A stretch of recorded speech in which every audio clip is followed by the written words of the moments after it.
ان میں اگر یہ دونوں شرطیں ہوں گی تو ہمارے نفس کا تزکیہ ہوگا، ہمارے نفس جو ہے وہ گناہوں سے پاک ہوگا، ہمارے دلوں کو پاکیزگی نصیب ہوگی۔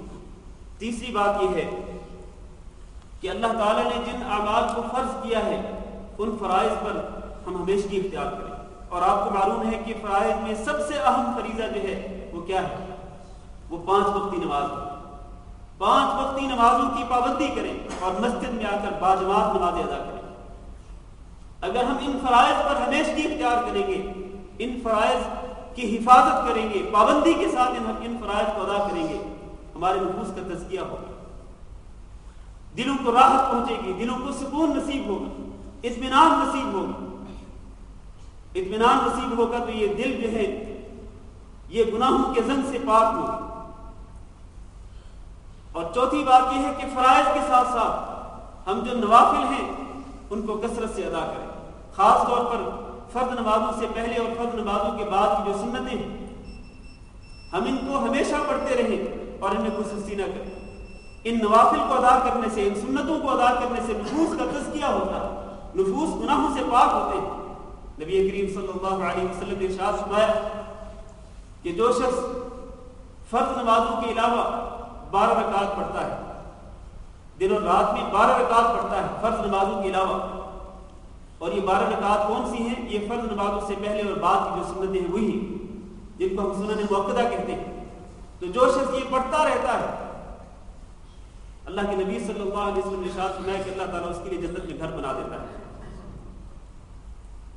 اسی طرح باقی جو نوافل ہیں، نماز چاشت ہے جس کی نبی کریم صلی اللہ علیہ وسلم نے خصوصی طور پر وصیت فرمائی اپنے پیارے صحابی حضرت ابو ہریرہ رضی اللہ تعالیٰ عنہ کو اور حضرت ابو ذر رضی اللہ تعالیٰ عنہ کو، اور جس کے بہت سارے فضائل بیان کیے نبی صلی اللہ علیہ وسلم نے۔ نماز اشراق ہے، عمومی نفل نماز ہے، جب یہ کثرت کے ساتھ ادا کریں گے اللہ تعالیٰ کا تقرب نصیب ہوگا، اللہ کی رضا حاصل ہوگی اور نفوس کا تزکیہ ہوگا۔ اسی طرح ایک اور بات نفس کے تزکیہ کے لیے میں نے پہلے کہا ہے کہ گناہوں کی وجہ سے دل زنگ آلود ہوتے ہیں، دلوں پر سیاہی چڑھ جاتی ہے، تو ان دلوں کو پاک کرنے کے لیے ضروری ہے کہ ہم جن گناہوں کے ارتکاب اس وقت کر رہے ہیں ان گناہوں سے فوری طور پر توبہ کریں، فوری طور پر اللہ تعالیٰ سے معافی مانگیں۔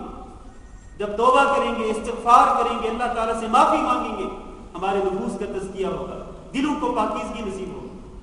اور اللہ تعالیٰ نے قرآن مجید میں ارشاد فرمایا توبوا الی اللہ جمیعا ایھا المؤمنون، اے ایمان والو تم اللہ تعالیٰ کی طرف توبہ کرو، سب مل کر اللہ تعالیٰ سے معافی مانگو، لعلکم تفلحون، شاید کہ تم کامیابی حاصل کرو۔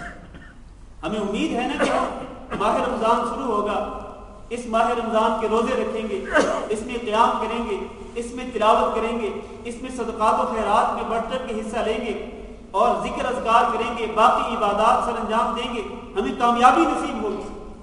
وہ کامیابیاں حاصل کرنے کے لیے ضروری ہے کہ ابھی سے توبہ کریں، ابھی سے اپنے گناہوں پر اللہ تعالیٰ سے معافی مانگیں، معافی مانگیں گے، توبہ کریں گے سچے دل کے ساتھ، یہ دل پاک ہوگا، یہ دل ان رحمتوں کو سمیٹنے کے لیے تیار ہو جائے گا۔ اللہ رب العزت کی برکات کے حصول کے لیے اس دل کو زندگی نصیب ہوگی، کس طرح؟ توبہ کے ساتھ، استغفار کے ساتھ۔ جو گناہ ہم کر رہے ہیں ان گناہوں کو فوری طور پر چھوڑ دیں، ان سے اپنے دامن کو پاک کریں اور اللہ تعالیٰ سے معافی مانگیں، اس طرح ہمارے نفوس کا تزکیہ ہوگا۔ اور ایک اور بات نفوس کے تزکیہ کے لیے ضروری ہے کہ ہم اللہ تعالیٰ کا ذکر کثرت کے ساتھ کریں، کثرت کے ساتھ اپنی زبانوں کو اللہ کے ذکر کے ساتھ کر رکھیں۔ یا ایھا الذین آمنوا اذکروا اللہ ذکرا کثیرا، اللہ کا ذکر کثرت کے ساتھ کیا کرو۔ اور اللہ کا ذکر جو ہے یہ دلوں کی زندگی ہے۔ معلوم ہونا چاہیے کہ دل کو جو زندگی ملتی ہے وہ کس کے ساتھ ملتی ہے؟ اللہ کے ذکر کے ساتھ ملتی ہے۔ اللہ کا ذکر چاہے وہ زبانی ہو چاہے عملی ہو، اللہ کے ذکر کے ساتھ دل کو زندگی نصیب ہوتی ہے۔ لیکن اگر اللہ کا ذکر بالکل نہ ہو تو اس سے کیا ہوگا؟ دل مردہ ہو جائے یا کم از کم بیمار ضرور پڑ جائے۔ تو اس دل کو زندگی بخشنے کے لیے اور اس دل کو مریضوں سے شفا یاب ہونے کے لیے یہ ضروری ہے کہ اللہ رب العزت کا ذکر کثرت کے ساتھ کریں۔ میرے عزیز بھائیوں، اللہ تعالیٰ نے قرآن مجید میں ارشاد فرمایا قد افلح من تزکا وذکر اسم ربہ فصلی، شخص کامیاب ہو گیا جس نے اپنا تزکیہ کیا. کس طرح؟ اس کی اگلی آیت میں نے فرمایا وَذَكَرَ اسْمَ رَبِّهِ فَصَلَّى.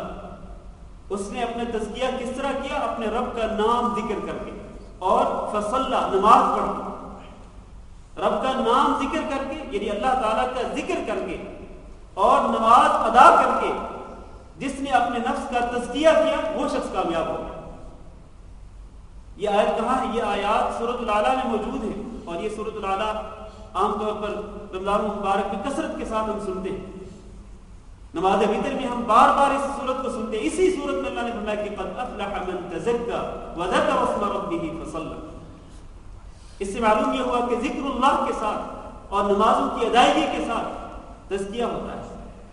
نفوس پاک ہوتے ہیں گناہوں سے, دل پاک ہوتے ہیں گناہوں کے زنگ سے اور گناہوں کی سیاہی سے. اس طرح ہم اپنے دلوں کو جلا کر سکتے ہیں اور اپنے دلوں کو زندہ کر سکتے ہیں. اسی طرح ایک اور چیز جو ہے اس حوالے سے بہت ضروری ہے کہ وہ چیزیں جو انسان کے دل کے لیے بہت ہی نقصان دہ ہوتی ہیں اور تزکیہ نفس کی بجائے نفس کو تباہی اور بربادی کی طرف لے کے جاتی ہیں, وہ چیزیں کیا ہیں؟ وہ 4 چیزیں ہیں جو علماء نے لکھی ہیں, ان کو آپ ذرا توجہ کے ساتھ سن لیں. 4 چیزیں ایسی ہیں کہ جو نفس کو تباہی اور بربادی کی طرف لے کے جاتی ہیں. ان چیزوں سے ہمیں اپنے آپ کو بچانا ہوگا. جب ہم ان چیزوں سے اپنے آپ کو بچائیں گے تو اپنے نفوس کا تزکیہ کرنے میں کامیاب ہو جائیں گے, اپنے نفوس کو اپنے دلوں کو پاک کرنے میں کامیاب ہو جائیں گے. اور وہ چیزیں کیا ہیں؟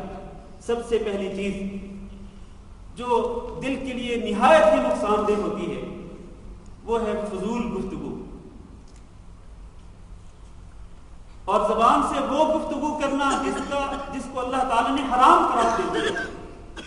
مثلا جھوٹ بولنا, غیبت کرنا, چغل خوری کرنا, بے حیائی پر مبنی گفتگو کرنا.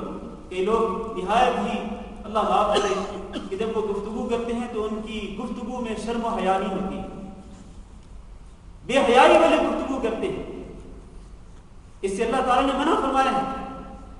اور کئی لوگ اپنی زبان سے جھگڑا کرتے ہیں اور جھگڑے میں آ کر اپنے مسلمان بھائیوں کو اذیت پہنچاتے ہیں اپنی زبان کے ساتھ. ان کو برا بھلا کہتے ہیں, ان کو گالی گلوچ کرتے ہیں, ان کو تکلیف دیتے ہیں. جبکہ اللہ تعالیٰ نے قرآن مجید میں ارشاد فرمایا ان الذين يؤذون الله ورسوله لعنهم الله في الدنيا والآخرة وأعد لهم عذابا مهينا والذين يؤذون المؤمنين والمؤمنات بغير ما اكتسبوا فقد احتملوا بهتانا وإثما مبينا. جو لوگ مومن مردوں کو یا مومن عورتوں کو ایذا پہنچاتے ہیں, ان کو تکلیف پہنچاتے ہیں زبان کے ساتھ یا اپنے کسی فعل کے ذریعے اور بغیر کسی گناہ کے, بغیر کسی وجہ کے, بغیر کسی عذر کے وہ ایذا پہنچاتے ہیں, فقد احتملوا بهتانا واثما مبینا, تو یہ لوگ بہت بڑا بہتان باندھتے ہیں اور واضح ترین گناہ کا کام کرتے ہیں. اور مسلمان کے بارے میں تو رسول اکرم صلی اللہ علیہ وسلم فرمایا کہ المسلم من سلم المسلمون من لسانه ويده. مسلمان تو وہ ہوتا ہے کہ جس کی زبان سے, اس کے ہاتھ سے مسلمان محفوظ رہے. آج ہماری زبانوں سے مسلمان محفوظ نہیں ہوتے ہیں. اپنی زبانوں سے ہم لوگوں کو ایذا پہنچاتے ہیں, ان کو تکلیفیں پہنچاتے ہیں, گالی گلوچ کے ذریعے, غیبت کے ذریعے, چغل خوری کے ذریعے, جھوٹ کے ذریعے, جھوٹی الزام تراشی کر کے. تو زبان کو اس چیز سے پاک کرنا ضروری ہے. جب زبان کو ان چیزوں سے پاک کریں گے دل کا تزکیہ ہوگا, نفس جو ہے وہ گناہوں سے پاک ہوگا, دل پر جو زنگ چڑھ جاتا ہے وہ زنگ جو ہے وہ دھل جائے گا, وہ صاف ہو جائے گا. اور جب ہم گفتگو کرتے ہیں تو بے تحاشا گفتگو کرتے ہیں, فضول گفتگو کرتے ہیں, جبکہ اللہ تعالیٰ نے